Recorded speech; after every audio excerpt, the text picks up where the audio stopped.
similar way. Yeah, maybe it's the resurgence of the Abbasid dynasty. The Caliphate takes once more to the field as we hop into the game. 1-1 apiece, so we are going some distance in this BO5. And, it's your whole point around the Abbasids. This Civ is incredibly different now, right? A lot of innovations, a lot of changes, things like fresh food stuff, not just being meta now. You won't pick it up every single game. The viability of the trade wing and even feudal age. Some question marks around whether military wing really has a true place. But what this means is, with that level of flexibility, it's very difficult to just go into this and treat it like an obtuse, you build horsemen and camel archers, and me build horsemen and camel archers, which is essentially what this matchup used to be. My question's going to be is, are we going to see double eco wing, and how many TCs are we going to see in the game? I hope none before Castle Age. Yeah, outside the starting TCs. So, like, I'd be, I think, in the mirror matchup, I still expect the eco wing to come out. I still expect the multi-TC plays. It's at least what I've been seeing yesterday, but not what I'm hoping for. I would rather see, some new ideas, especially with the 12-vil start. I'm wondering how quick of a timing you could get for Castle Age with the culture wing, making that a little bit more affordable. But don't know if that's going to be the option.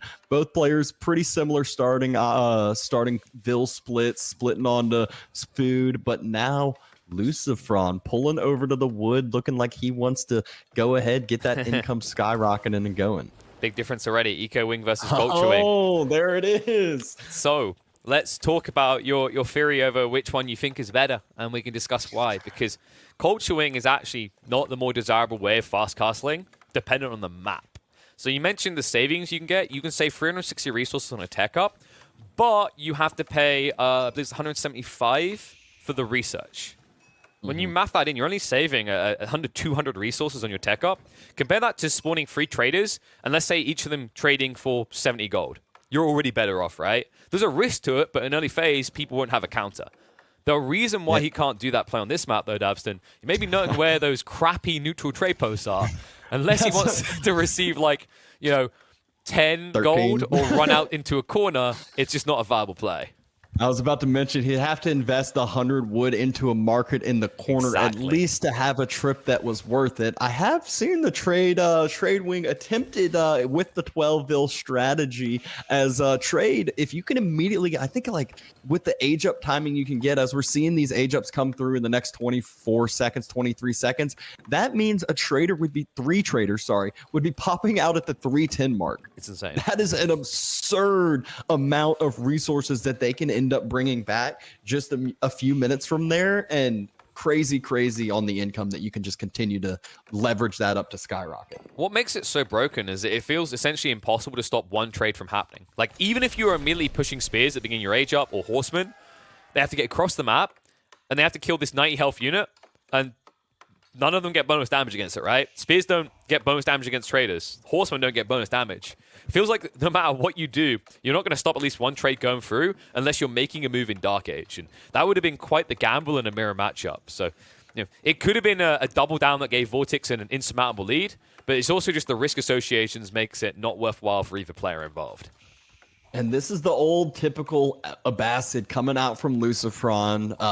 Fertile Crescent, Wheelbarrow, and Fresh Food Stuff. Sometimes you'll see Fresh Food Stuffs wait to research until you get the second TC, but going ahead, getting it in early as he kind of balanced out that macro, moving heavy onto the stone, has not yet scouted out VortiX. I don't believe, doesn't know if that Castle Age is coming through, which it's looking like it might be. Already got what's it called, Preservation of Knowledge out. Yeah.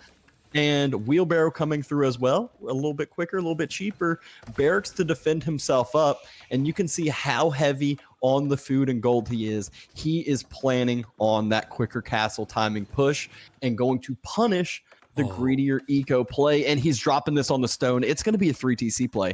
He's playing the old Abbasid that I always want to have one more town center than my opponent type play. But he's already got one more than his opponent, Dabston. Like, this is some NA map, if that's the logic. I think he expects another, but he hadn't scouted out. This is the problem. True. You need information. You need vision. And pros, that's what they're all about. Sees the barracks. Might be like, all right, well, why is he choosing the immobile defensive play. That might give him a little idea, a little heads up.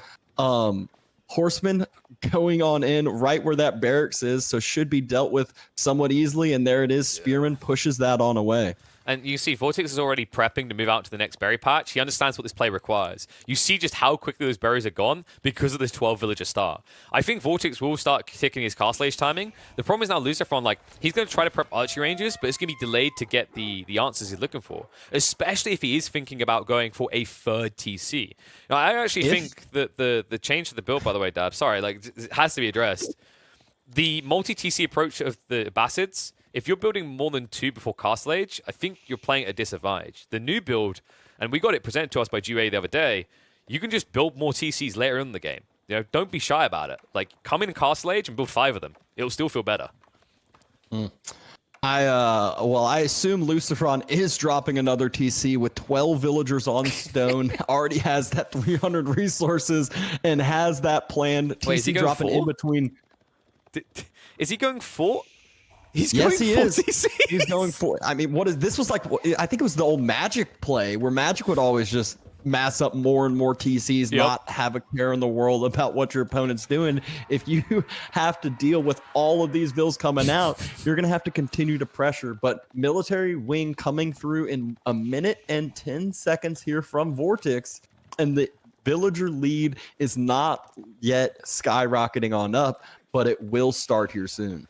I think for LucifroN, like, he's going to want to make sure he daisy chains in that third TC.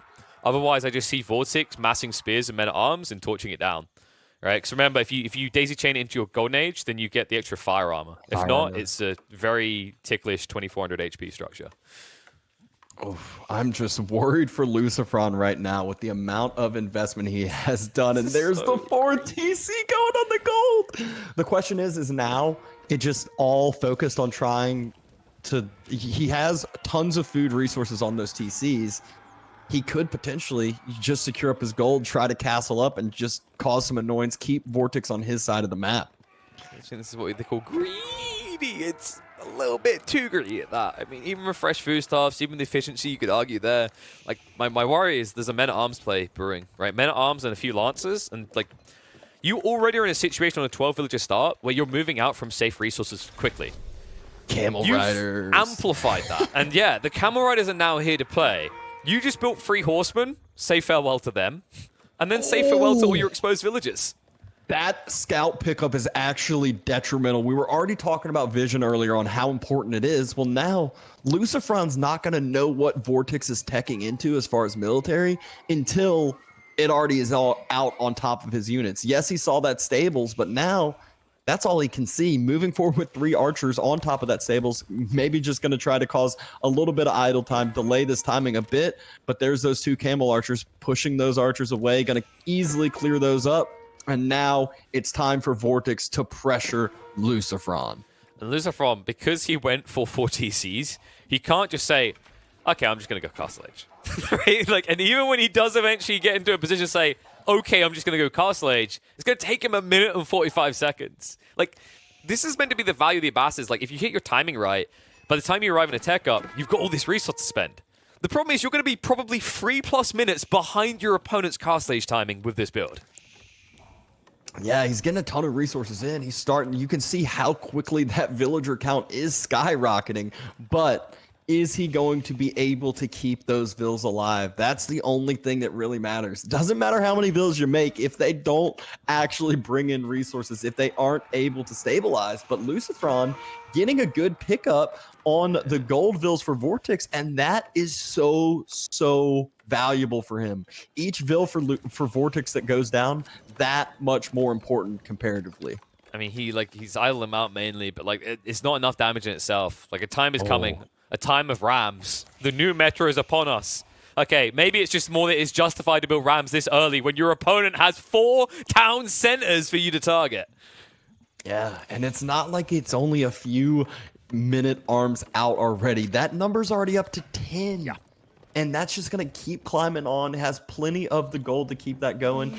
Resources on the food, was able to reclaim those forward berries and can take all the rest of the berries on the map.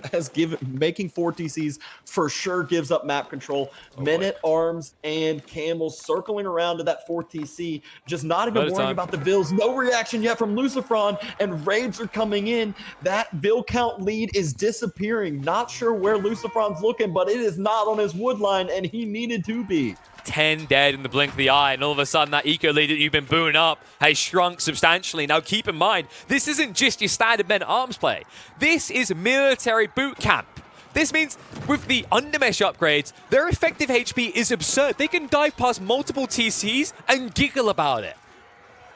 Yeah, and talk about this. Usually, I feel like you need 2 TCs, or I mean 2 Rams to effectively siege a TC, especially when your opponent is kind of good at micro, good at defending, and it doesn't even matter. LucifroN, he's got those TCs jumped on in, has plenty of villagers inside, but damage is basically not there at all. Another Men-at-Arms idling out the TCs in the east. First TC is about to get taken down, and there will sure be others to follow. Villagers running, not having anywhere to find safety, just gathering up resources with a Men-at-Arms stabbing them in the back because there's nothing else to do. There's nowhere else to go. Wow, someone call the CIA because we've got a leak. While that clash was going on, wave after wave of little men-at-arms were making their way into the economy and shutting his bro out of this game. LucifroN will find himself behind VortiX with his all-in aggression, proves to be too much to handle.